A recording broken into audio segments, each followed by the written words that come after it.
Salve, salve! Olha eu aqui de novo. Bem, nós falamos acerca de sociologia, os principais tópicos. Nesse momento, nós vamos falar agora sobre filosofia. Filosofia, amor à sabedoria, a área do conhecimento que tem como foco o pensamento, que tem como foco principalmente o ser humano. Então, pessoal, como filosofia é um tema muito extenso, muito maçante, no nosso aulão nós trabalharemos da seguinte maneira. Primeiramente, nós vamos falar acerca das disciplinas da filosofia. Ou seja, aquilo que você precisa de saber de cada disciplina para você gabaritar no Enem. E logo depois, de maneira bem simples e bem objetiva, nós iremos trabalhar a evolução do pensamento filosófico de acordo com a história. O objetivo aqui não é simplesmente tentar fazer você lembrar de tudo. É simplesmente passar os principais tópicos, fornecer as ferramentas, fornecer os subsídios para que você tenha êxito na tua prova. Ok, pessoal? Então, vamos trabalhar começando a nossa revisão. O primeiro ponto da nossa aula são as disciplinas da filosofia. Primeiramente, falando acerca da metafísica. A metafísica é a parte da filosofia que ela trata ali dos problemas centrais. Principalmente, nós podemos dizer que a metafísica elas são tentativas de descrever os fundamentos, as leis, as condições, a estrutura básica, as causas ou princípios, bem como o sentido e a finalidade da realidade como um todo, ou dos seres em geral.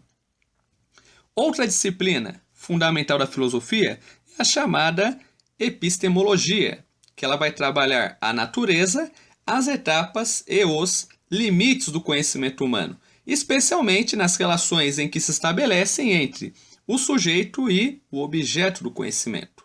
Logo depois nós temos a lógica. A lógica, ela estuda a estrutura e os princípios relativos à argumentação válida, sobretudo na inferência dedutiva e dos métodos de prova e demonstração. É por isso que, quando eu estou em uma discussão e por acaso alguém me apresenta um argumento sem sentido nenhum, o que eu costumo falar? Esse seu argumento não tem lógica. Logo depois nós temos a ética, tanto que é um assunto muito bem falado, né, hoje no mundo cotidiano. A ética é nada mais nada menos, né, que a parte da filosofia prática que tem por objetivo elaborar uma reflexão sobre os problemas fundamentais da moral, finalidade e sentido da vida humana, os fundamentos da obrigação e o dever da natureza do bem e do mal, o valor da consciência moral.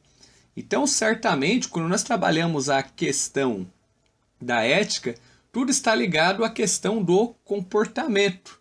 Então, a ética significa eu ser bom sem necessariamente existir ali um meio de fiscalização para ver se eu estou sendo bom ou não. Então, tanto que a ética ela é a atitude de fazer o bem, independente de estar sendo vigiado ou não.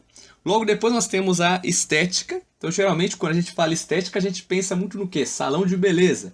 Só que dentro da filosofia, a estética ela pode ser definida principalmente, como um dos ramos tradicionais do ensino da filosofia, e a estética, nós podemos denominar ela como a ciência do belo.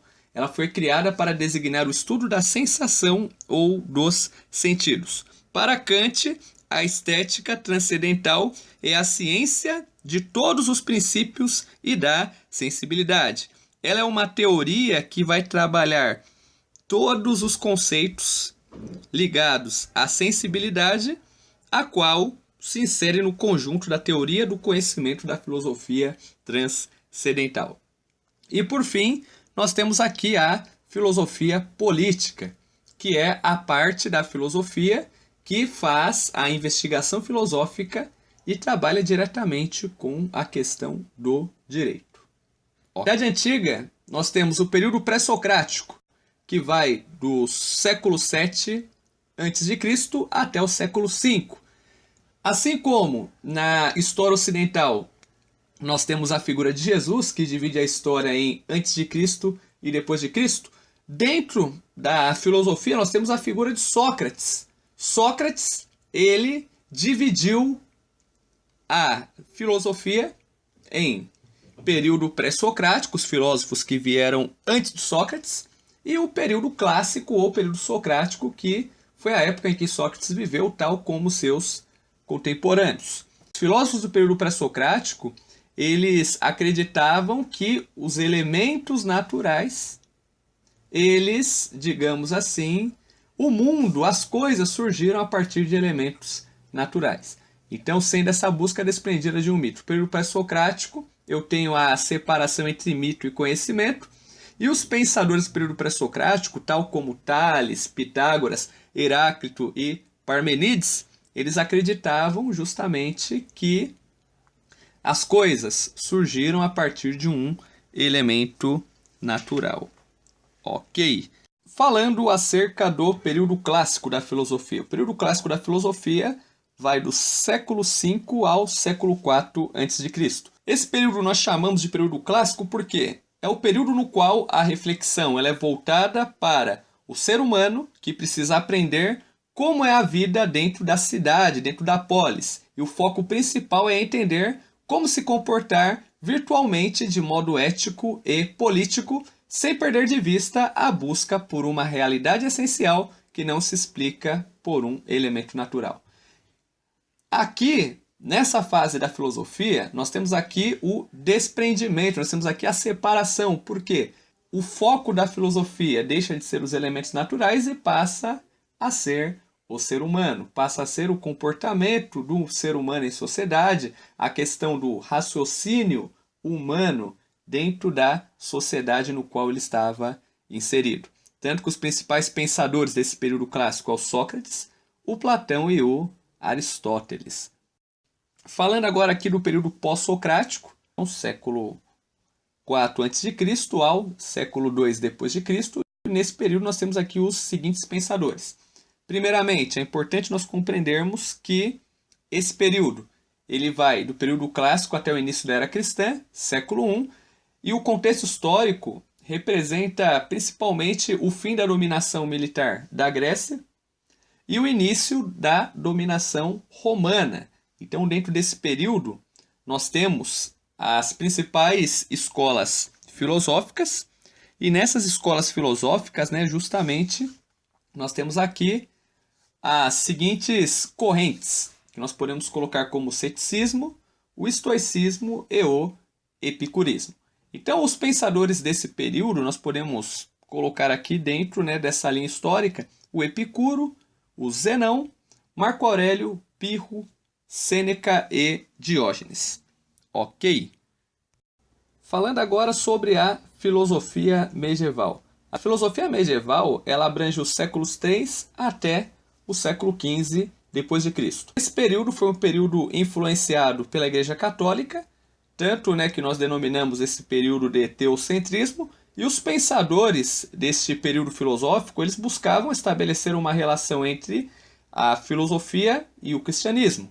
Então essa relação existente se dava por meio do pensamento racional, ou seja, os pensadores medievais, tanto aqueles que representavam a patrística como aqueles que representavam a escolástica, eles buscavam explicar a fé por meio da razão. É por isso que os principais pensadores desse período, eles eram teólogos e logo, posteriormente à sua morte, eles foram canonizados pela Igreja Católica. Então, dentre eles, nós podemos mencionar os seguintes: Santo Ambrósio, Santo Agostinho, Santo Anselmo, São Tomás de Aquino e São Alberto Magno. Ok? Falando agora sobre a Idade Moderna. Quando nós chegamos na Idade Moderna, nós temos a filosofia renascentista, que vai do século XV ao século XVI. O Renascimento ele foi um período de transformação, porque essa etapa dentro da filosofia ela traz uma visão antropocêntrica, ou seja, o homem passa a ser o centro de todas as coisas e não mais Deus. Então, já aqui no período renascentista, nós temos a razão se opondo à fé.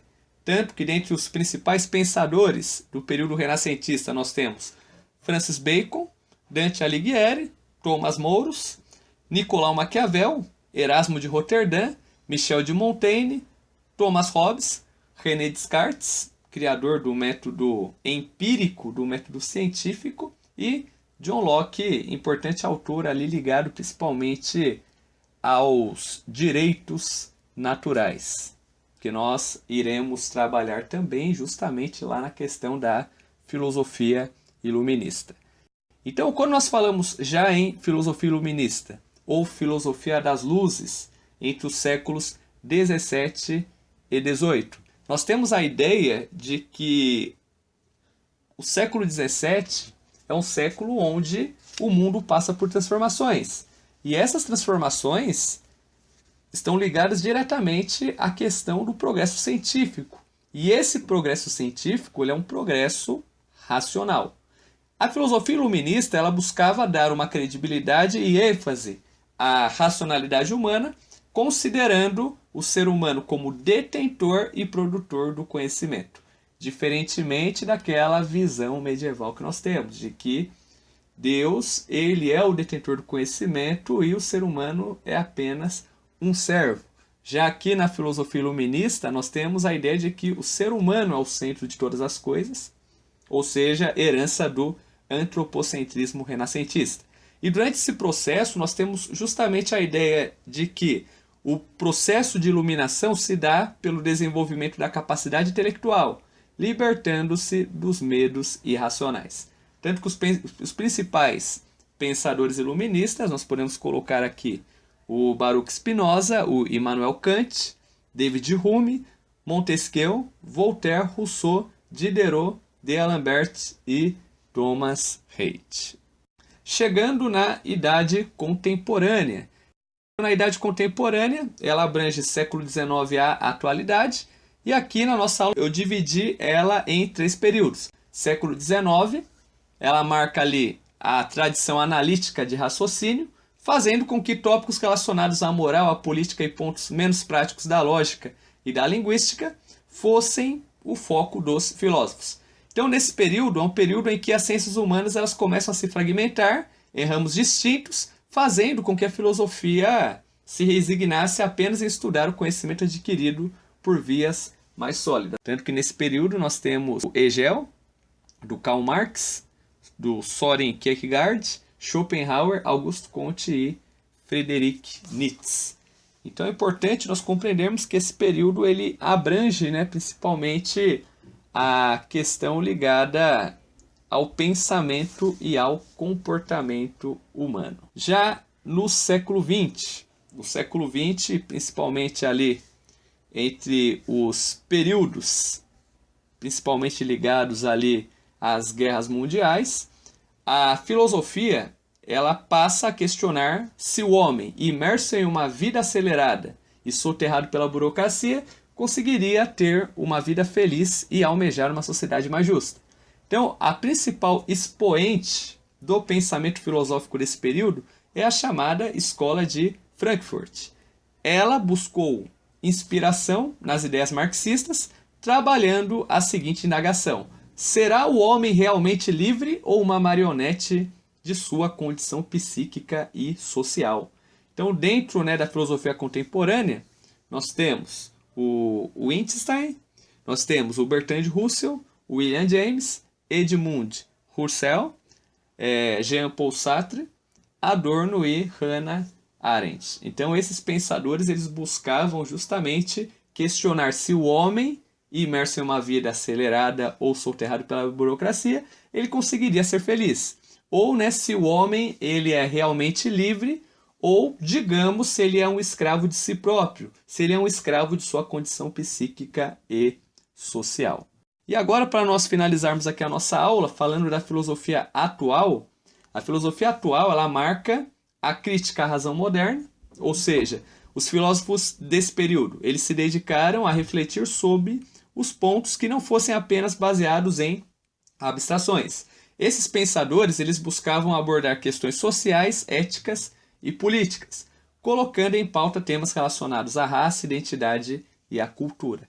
Então, no geral, esses principais pensadores, nós podemos colocar aqui na lista esses aqui, que está aqui para vocês associarem com a nossa filosofia atual, que é o Heidegger, o Karl Popper, o Michel Foucault, o Rawls, o Richard Dawkins e o Zygmunt Bauman. Tanto, né, que de todos esses pensadores aqui, é importante vocês darem uma estudada, se dedicarem mais na parte de Bauman. Porque o Bauman ele fala, né, sobre o mundo líquido, sobre o amor líquido, sobre as relações sociais presentes no século XXI. Ou seja, o que nós chamamos de sociedade líquida. Bem, por aqui eu encerro a nossa aula de filosofia.